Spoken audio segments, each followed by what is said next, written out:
அன்பர்களே, நண்பர்களே, உங்கள் பாலுவின் இனிய காலை வணக்கம். இன்று 27/7/2024, அதாவது ஆடி மாதம் 11ஆம் தேதி சனிக்கிழமை. இன்றைக்கி எப்படின்னு கேட்டிங்கன்னா சப்தமி திதி. அதே மாதிரி ரேவதி நட்சத்திரம் 12:59க்கு மேல் அஸ்வினி நட்சத்திரம். இன்றைக்கி ராகு காலம் காலையில் 9லேருந்து 10:30 வரை. அதே மாதிரி யமகண்டம் மத்தியானம் 1:00லேருந்து 3 வரை. நல்ல நேரம் காலையில் 10:45லேருந்து 11:45 வரை, சாயங்காலம் 4:45லேருந்து 5:45 வரை. நீங்கள் அணிய வேண்டிய உடையின் நிறம் ப்ளூ அல்லது பிளாக். அதே மாதிரி அவாய்ட் பண்ண வேண்டியது ஒயிட் கலர். நீங்கள் சாப்பிட்றது முள்ளங்கி அல்லது புதினா சாப்பிட்டுக்கலாம். சந்திராஷ்டிரமம் சிம்மராசிக்காரங்களுக்கு 12:59 வரை. அதற்கு மேல் கன்னியா ராசிக்காரங்களுக்கு. கன்னியா ராசிக்காரங்களுக்கு மத்தியானம் 12:59 மேல் சந்திராஷ்டிரமம் ஆரம்பிக்கிறது. நம்ம இப்போதைக்கு அந்த சூரியன் எந்தெந்த வீட்டில் இருந்தால் என்ன பலன்கிறத பற்றி பார்த்துக்கிட்டு வரோம் இல்லையா. இப்போ 11ஆம் வீட்டில் சூரியன் இருந்தால் என்ன பலன்னு பார்க்கலாம். 11ஆம் வீட்டில் சூரியன் இருந்தால் கல்வி, நல்லா படித்த ஆள், அறிவு ஜாஸ்தி, புத்திசாலித்தனம் உடையவர். பெரும்பாலும் அந்த மெடிசன் சம்பந்தப்பட்ட துறையில் போகிறதுக்கு வாய்ப்பு இருக்கிறது. அதே மாதிரி அரசாங்கத்தில் கவுன்சிலரு, எம்எல்ஏ, எம்பி, மினிஸ்டர், அந்த மாதிரி பிரபுத்துவம், அதாவது அரசாங்கத்தில் ஒரு பவருக்கு வர்றதுக்கு உண்டான வாய்ப்பு இருந்துக்கிட்டு இருக்குது. அதே மாதிரி விடாமுயற்சி, எதை வந்தால் விடாமுயற்சியினால் வெற்றியை அடையக்கூடியவர். எதிரிகளை அடக்கி விடுவார். அதே மாதிரி எப்படின்னு கேட்டிங்கன்னா எதிரிகள் ஜாஸ்தி இருந்துக்கிட்டு இருப்பாங்க. அவங்கள வென்று ஒரு கீர்த்தி, எப்பேற்பட்ட ஆளையும் ஜெயிச்சிட்டாயா அப்படிங்கிறது மாதிரி ஒரு பேர் பெறக்கூடியவர். ஆராய்ந்து தான் ஒரு முடிவுக்கு வருவார். திடுதிடுப்புன்னு ஒரு முடிவுக்கு வர்றதில்லை. குடும்பத்தில் ஒரு குடும்பத்திலேயே ஒரு உன்னதமான அவர் தான். Simple logic. சூரியன் நம்பர் 1 பிளானட் இல்லையா. இவர் தான் குடும்பத்தில் நம்பர் 1 இருந்திருப்பார். அதே சமயத்தில் கண்டிப்பும் கராரும் உடையவராக தான் இருந்துக்கிட்டு இருப்பார். அடுத்து 12ஆம் வீட்டில் சூரியன் 12ஆம் வீட்டில் சூரியன் இருந்தால் பல வழிகளில் பணம் சம்பாதிக்கும் சாமர்த்தியம் உடையவன். அதே மாதிரி பாவ வழிகளில் செல்ல தயங்காதவர். நம்ம காசு வருதுன்னா எந்த வழியாக இருந்தாலும் போகிறதுக்கு ரெடியாக இருக்கக்கூடிய ஒரு ஆள். அதே மாதிரி பொய் சொல்வதில் நிபுணன். வாயை தந்தால் சரளமாக பொய் வந்துக்கிட்டு இருக்கும்.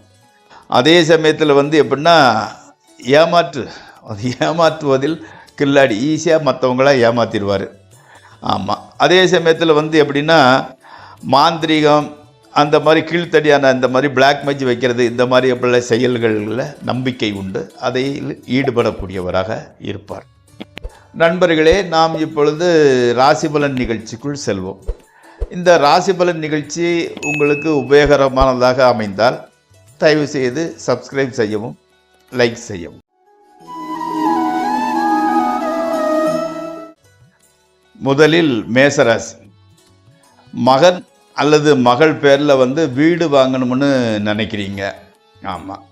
அரசியல்வாதிகளுக்கு ரொம்ப நல்ல ஒரு வாய்ப்பு, புதிய வாய்ப்புகள் பொறுப்புகள் உங்களுக்கு சேருகின்றன. அதே மாதிரி மனசு ரொம்ப அமைதியாக இருந்துக்கிட்டு எந்த விதமான குழப்பமும் இல்லை, குதூகலமாகவே இருந்து கொண்டு இருக்கிறது. ஆமாம். அதே மாதிரி அம்மாவுக்கு கூட ஓரளவு மனசு நல்ல சந்தோஷமாகத்தான் இருந்துக்கிட்டு இருக்கிறது. அடுத்து ரிஷபராசி. ரிஷபராசிக்காரங்களுக்கு எப்படின்னு கேட்டிங்கன்னா அந்த சுப்பீரியர்ஸ் உங்களுக்கு ரொம்ப சப்போர்ட்டிவாக இருக்கிறாங்க. இளைய சகோதரன் புதிய வீடு அல்லது நிலம் வாங்குறாரு. அதுக்கு உங்களோட ஆலோசனை தேவைப்படுகிறது. நீங்களும் அதை நல்லபடி செய்து கொடுக்கிறீர்கள். அதே மாதிரி நீங்கள் கூட வீடு கூடிய சீக்கிரம் வாங்கிடுவீங்க. மகன் அல்லது மகள், அதாவது உங்களோட குழந்தைகளோட உடல்நிலை நன்றாக இருக்கிறது. கணவன் மனைவி உறவு கூட ஓகே, பரவாயில்லாத ரகம்தான். ட்ரேடிங் பண்ணுறவங்களுக்கு நல்ல லாபம் வருகின்றது. அடுத்து மிதுன ராசி. மிதுன ராசிக்காரங்க வந்து சகோதரர் ஒருத்தர் தான் உங்களுக்கு சப்போர்ட் பண்ணிக்கிட்டு இருக்கிறாரு. பணவரவு இன்னைக்கு எமர்ஜென்சிக்கு உள்ள காசு வருகிறது.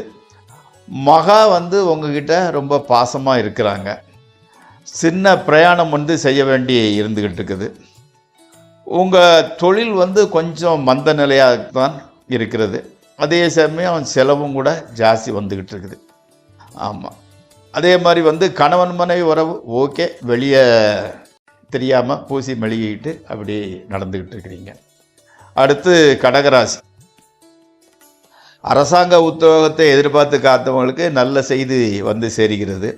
இந்த ஐஏஎஸ் ஐபிஎஸ் இந்த மாதிரிப்பட்ட எக்ஸாம் எழுதுகிறவங்களுக்கு இது சரியான சமயம். இந்த நேரத்தில் நீங்கள் கண்டிப்பாக எழுதலாம்.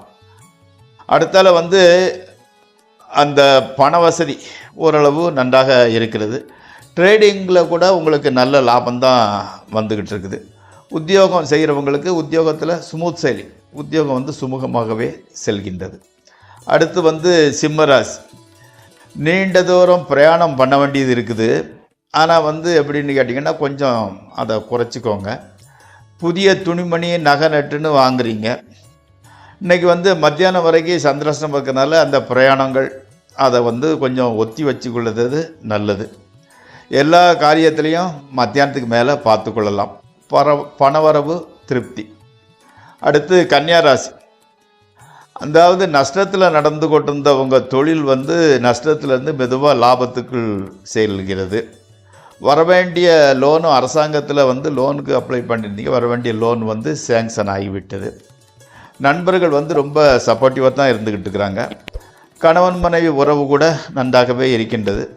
ட்ரேடிங் ஓரளவு லாபத்தை ஈட்டி கொடுக்கிறது. அடுத்து வந்து துளாராசி. மூத்த சகோதரருக்கு வந்து நல்ல லைஃப்பில் செட்டில் ஆகிட்டார், நல்ல கம்பெனியில் வேலை, அதனால் அது ஒரு செட்டான மாதிரி தான் கணக்கு. உத்தியோகம் பார்ப்புக்கிறவங்களுக்கு வந்து உத்தியோக மேலதிகாரிகள்னால பாராட்டு கிடைக்கிறது. அது ஒரு பூஸ்ட் மாதிரி இருக்குது உங்களுக்கு. ஆமாம். அரசியலில் இருப்பவங்களுக்கு வந்து நல்ல பேர் கிடைக்கிறது. அம்மாவோட உடல்நிலை கொஞ்சம் டல்லாக தான் இருந்துக்கிட்டு இருக்குது. மனைவி வந்து கொஞ்சம் எடுத்தறிஞ்சு பேசுகிறாங்க. அது பழகிடுச்சு, அதை கண்டுக்காமல் விட்டுறீங்க. நல்லது, அப்படி மெயின்டைன் பண்ணிக்கோங்க. அடுத்து வந்து விருச்சிக ராசி. கடல் கடந்த ஊரில் வந்து உத்தியோகம் கிடைக்கிறது. அதே மாதிரி வந்து தகப்பனாரோட சப்போர்ட் வந்து உங்களுக்கு ரொம்ப உறுதுணையாக இருக்கிறது. உடல் ஆரோக்கியம் ஓகே, நன்றாகவே இருந்துக்கிட்டு இருக்கிறது. காதலர்களுக்கு வந்து இன்றைக்கி ஒரு சந்தோஷமான நாள். ட்ரேடிங்கில் ஓரளவு லாபம். வாகனம், வீடு பிரச்சனைலாம் ஒன்றும் கிடையாது, எல்லாமே நல்லபடி செல்கின்றது. அடுத்து தனுசு ராசி. உத்தியோகத்தில் வந்து பெரிய அளவு பிரச்சனை கிடையாது. தொழில் பண்ணுறவங்க வந்து தொழிலை விரிவுபடுத்துறதுக்கு உண்டான வாய்ப்பு வந்துட்டு இருக்கு. அதை விரிவுபடுத்திக்கோங்க. புதிய ஆர்டர் வந்து நிறைய வந்து குமிகிறது. பணச்செலவு எதிர்பார்த்ததை விட அதிகமாக இருந்து கொண்டிருக்கிறது. மனைவி பெயரில் ஏதாவது தொழில் நடந்தால் அதில் லாபம் ரொம்ப ஜாஸ்தி வந்து கொண்டு இருக்கிறது. அடுத்து மகர ராசி. மனைவியோட வாக்குவாதம் வந்து ஆர்கியூமெண்ட் வந்து ஜாஸ்தி பண்ணிக்கிட்டு இருக்கிறீங்க.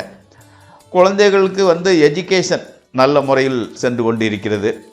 வீடு நிலம் சம்மந்தப்பட்ட வாடகை வர வேண்டியதெல்லாம் கரெக்டாக வந்துடுது. ட்ரேடிங்கை இன்றைக்கி அவாய்ட் பண்ணிடுங்க. குடும்பத்தில் வந்து சின்ன சின்ன ஒரு கன்ஃபியூஷன், ஒரு குழப்பம் இருந்து கொண்டு இருக்கிறது. அடுத்து வந்து கும்பராசி. வேலை இல்லாதவங்களுக்கு வந்து வேலை கிடைக்கிறது. பெற்றோர் உடல்நிலை கொஞ்சம் டயர்டாக டல்லாக இருக்கிறாங்க. கணவன் மனைவி ரிலேஷன்ஷிப் ஓகே, நல்லபடியாக இருக்கிறது. இளைஞர்களுக்கு வந்து காதல் வயப்படுவதற்கு உண்டான வாய்ப்பு இருக்கிறது. வியாபாரிகளுக்கு இது சுமாரான நாள் தான், ஏதோ நடக்கிறது, அவ்வளோதான். உத்தியோகம் பார்ப்பவங்களுக்கு நல்ல நாள் அமைகிறது. அடுத்து மீனராசி. மனசில் வந்து தேவையில்லாத பிரச்சனை வந்து மனசை குழம்பிக்கிட்டு இருக்கிறீங்க. குழந்தை இல்லாதவங்களுக்கு இப்போ கூட குழந்தை பிறப்பு கொஞ்சம் தாமதமாகி கொண்டே செல்கிறது.